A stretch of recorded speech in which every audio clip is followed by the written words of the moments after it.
ನಮಸ್ಕಾರ ಎಲ್ಲರಿಗೂ ಮದರ್ಸ್ ರೆಸಿಪೀಸ್ಗೆ ಸ್ವಾಗತ. ಇವತ್ತು ತುಂಬ ರುಚಿಯಾದ ಹೋಟೆಲ್ ಸ್ಟೈಲಲ್ಲಿ ಸಾಂಬಾರು ಹೇಗೆ ಮಾಡೋದಂತ ತೋರಿಸ್ತಾ ಇದ್ದೀನಿ. ಬಿಸಿ ಬಿಸಿ ಇಡ್ಲಿ, ದೋಸೆ, ಅನ್ನದ ಜೊತೆ ತಿನ್ನೋಕ್ಕಂತೂ ತುಂಬ ರುಚಿಯಾಗಿರುತ್ತೆ. ಹೋಟೆಲ್ಗಳಲ್ಲಿ ಕೊಡ್ತಾರಲ್ಲ ಅದೇ ರೀತಿ ಇವತ್ತು ನಾನು ನಿಮಗೆ ಮಾಡಿ ತೋರಿಸ್ತಾ ಇದ್ದೀನಿ. ಬನ್ನಿ ಹಾಗಾದರೆ ಈ ರುಚಿಯಾದ ಮತ್ತು ಸುಲಭವಾಗಿ ಮಾಡುವಂತಹ ಸಾಂಬಾರನ್ನು ಯಾವ ರೀತಿ ಮಾಡೋದಂತ ನೋಡೋಣ. ಮೊದಲಿಗೆ ನಾನು ಒಂದು ಬಾಣಲೆಗೆ 1 ಸ್ಪೂನಷ್ಟು ತೆಂಗಿನೆಣ್ಣೆನ ಹಾಕ್ಕೊಳ್ತಾ ಇದ್ದೀನಿ. ಇದಕ್ಕೆ ಸಣ್ಣ ಈರುಳ್ಳಿ ಬರುತ್ತಲ್ಲ, ಸಾಂಬಾರಿಗೆ ಹಾಕೋ ಈರುಳ್ಳಿ ಅಂತ ಹೇಳ್ತಾರೆ, ಇದನ್ನು ಒಂದು 10ರಿಂದ 15 ತೊಗೊಂಡಿದ್ದೀನಿ ನಾನು. ಸ್ವಲ್ಪ ಸಾಫ್ಟ್ ಆಗುವವರೆಗೂ ಇದನ್ನು ಫ್ರೈ ಮಾಡ್ಕೋಬೇಕು. ಇವಾಗ ಇದಕ್ಕೆ ನಾನು ಕೆಲವು ತರಕಾರಿಗಳನ್ನು ಹಾಕ್ಕೊಳ್ತಾ ಇದ್ದೀನಿ. 2 ನುಗ್ಗೆಕಾಯಿ, 1 ಸಣ್ಣ ಟೊಮೆಟೊ, 1 ಸಣ್ಣ ಆಲೂಗಡ್ಡೆ, ಆಮೇಲೆ 1 ಸಣ್ಣ ಕ್ಯಾರೆಟನ್ನು ಕಟ್ ಮಾಡಿ ಹಾಕ್ಕೊಳ್ತಾ ಇದ್ದೀನಿ. ಇದನ್ನು ಈ ರೀತಿ ಚೆನ್ನಾಗಿ ಫ್ರೈ ಮಾಡ್ಕೊಳ್ಳಿ. ಇದಕ್ಕೆ ಸ್ವಲ್ಪ ಅರಿಶಿನ ಆಮೇಲೆ ಸ್ವಲ್ಪ ಉಪ್ಪನ್ನು ಹಾಕಿಬಿಟ್ಟು ಇನ್ನೊಮ್ಮೆ ಇದನ್ನು ಮಿಕ್ಸ್ ಮಾಡ್ಕೊಳ್ಳೋಣ. ಈ ರೀತಿ ಚೆನ್ನಾಗಿ ಮಿಕ್ಸ್ ಮಾಡಿ ಆದಮೇಲೆ ಇದಕ್ಕೆ 2 ಗ್ಲಾಸಷ್ಟು ನೀರನ್ನು ಹಾಕಿಬಿಟ್ಟು ಮುಚ್ಚಳನ ಮುಚ್ಚಿಟ್ಟು ಮೀಡಿಯಂ ಫ್ಲೇಮಲ್ಲಿ ಇದನ್ನು ಬೇಯಿಸ್ಕೊಳ್ಬೇಕು.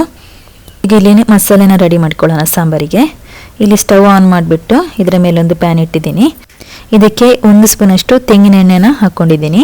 ಎಣ್ಣೆ ಸ್ವಲ್ಪ ಬಿಸಿ ಆದಮೇಲೆ ಇದಕ್ಕೆ 1 ಸ್ಪೂನಷ್ಟು ಕೊತ್ತಂಬರಿ, ಅರ್ಧ ಸ್ಪೂನಷ್ಟು ಜೀರಿಗೆ, 1/4 ಸ್ಪೂನಷ್ಟು ಮೆಂತೆಕಾಳು, 1 ಸ್ಪೂನಷ್ಟು ಉದ್ದಿನಬೇಳೆ, 1 ಸ್ಪೂನಷ್ಟು ಕಡಲೆಬೇಳೆ ಹಾಕಿಬಿಟ್ಟು ಇದನ್ನು ಲೋ ಫ್ಲೇಮಲ್ಲಿ ಸ್ವಲ್ಪ ಕೆಂಪುಗೋಗೋವರೆಗೂ ಹುರ್ಕೊಳ್ಬೇಕು. ಈ ರೀತಿ ಹುರ್ಕೊಂಡಾದ್ಮೇಲೆ ಇದಕ್ಕೆ ಸ್ವಲ್ಪ ಕರಿಬೇವನ್ನು ಹಾಕ್ಕೊಳ್ತಾ ಇದ್ದೀನಿ. ಇದನ್ನು ಚೆನ್ನಾಗಿ ಹುರ್ಕೊಳ್ಳಿ. ಆಮೇಲೆ 5 ಕೆಂಪು ಬಾಡಿಗೆ ಮೆಣಸನ್ನು ಹಾಕ್ಕೊಳ್ತಾ ಇದ್ದೀನಿ. ಇದನ್ನು ಚೆನ್ನಾಗಿ ಹುರ್ಕೊಳ್ಬೇಕು. ಹುರ್ಕೊಂಡಾದ್ಮೇಲೆ ಇದಕ್ಕೆ 4 ಸ್ಪೂನಷ್ಟು ತೆಂಗಿನ ತುರಿನ ಹಾಕ್ಕೊಳ್ತಾ ಇದ್ದೀನಿ. ಸ್ವಲ್ಪ ಫ್ರೆಶ್ ಆಗಿರಬೇಕು ತೆಂಗಿನ ತುರಿ, ಆವಾಗ ಸಾಂಬಾರು ತುಂಬ ರುಚಿಯಾಗಿರುತ್ತೆ. ನೋಡಿ, ಇದನ್ನು 1 ನಿಮಿಷ ಚೆನ್ನಾಗಿ ಹುರ್ಕೊಳ್ಬೇಕು. ಕಾಯಿ ಹಾಕಿ ಆದಮೇಲೆ ಹುರ್ಕೊಂಡಾಗಿದೆ. ಈ ಮಸಾಲೆಲ್ಲ ತಣ್ಣಗಾಗಬೇಕು. ತಣ್ಣಗಾದ್ಮೇಲೆ ಇದನ್ನು ಮಿಕ್ಸಿ ಜಾರಿಗೆ ಹಾಕ್ಕೊಳ್ಬೇಕು. ನೀರು ಏನು ಹಾಕದೆ ಇದನ್ನು ನೈಸಾಗಿ ಪುಡಿ ಮಾಡ್ಕೋಬೇಕು.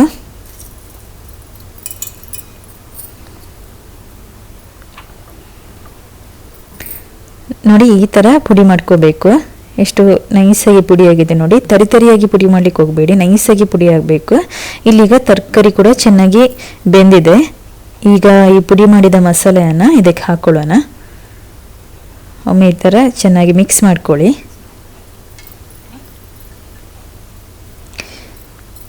ನೋಡಿ, ಚೆನ್ನಾಗಿ ಮಿಕ್ಸ್ ಮಾಡಿ ಆಗಿದೆ. ನೆಕ್ಸ್ಟ್ ಇಲ್ಲಿ ನಾನು ಅರ್ಧ ಕಪ್ಪಷ್ಟು ತೊಗರಿಬೇಳೆನ ಬೇಯಿಸಿಟ್ಕೊಂಡಿದ್ದೀನಿ. ಇದು ನೈಸಾಗಿರಬೇಕು ನೋಡಿ, ಈ ಥರ ತೊಗರಿಬೇಳೆ ನೈಸಾಗಿರಬೇಕು, ಬೇಳೆ ಥರ ಇರಬಾರ್ದು. ಈಗ ಇದಕ್ಕೆ ಹಾಕ್ಕೊಳ್ಳೋಣ. ಇದನ್ನು ಈ ರೀತಿ ಮಿಕ್ಸ್ ಮಾಡ್ತಾ ಇರಿ. ಮಸಾಲೆ ಎಲ್ಲ ಚೆನ್ನಾಗಿ ಮಿಕ್ಸ್ ಆಗಬೇಕು, ಅಲ್ಲಿವರೆಗೂ ಮಿಕ್ಸ್ ಮಾಡ್ತಾ ಇರಿ. ಇಲ್ಲಿ 1.5 ಗ್ಲಾಸಷ್ಟು ಈಗ ನಾನು ನೀರನ್ನು ಹಾಕ್ಕೊಳ್ತಾ ಇದ್ದೀನಿ. ಹಾಕಿಬಿಟ್ಟು ಇನ್ನೊಮ್ಮೆ ಮಿಕ್ಸ್ ಮಾಡ್ಕೊಳ್ಳೋಣ.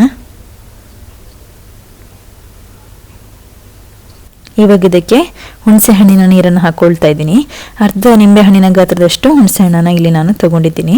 ಈ ಹುಣಸೆ ಹಣ್ಣಿನ ನೀರನ್ನು ಈ ಸಾಂಬಾರಿಗೆ ಹಾಕ್ಕೊಳ್ಳೋಣ.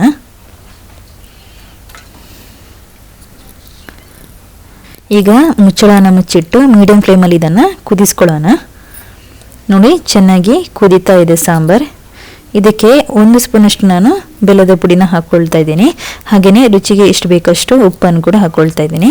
ಹಾಕಿಬಿಟ್ಟು ಚೆನ್ನಾಗಿ ಈ ರೀತಿ ಮಿಕ್ಸ್ ಮಾಡ್ಕೊಳ್ಳಿ ಒಮ್ಮೆ ಸೌಟಲ್ಲಿ. ಇದಕ್ಕೆ ಕೊತ್ತಂಬರಿ ಸೊಪ್ಪನ್ನು ಹಾಕ್ಕೊಳ್ಳೋಣ. ಇದು ಕೊತ್ತಂಬರಿ ಸೊಪ್ಪು ಬೇಕಾದರೆ ಹಾಕ್ಕೊಳ್ಬೋದು, ಬೇಡಾದರೆ ನೀವು ಸ್ಕಿಪ್ ಮಾಡ್ಕೋಬೋದು. ಇದಕ್ಕೆ ಕೊನೆಗೆ ಒಗ್ಗರಣೆನ ರೆಡಿ ಮಾಡ್ಕೊಳ್ಳೋಣ.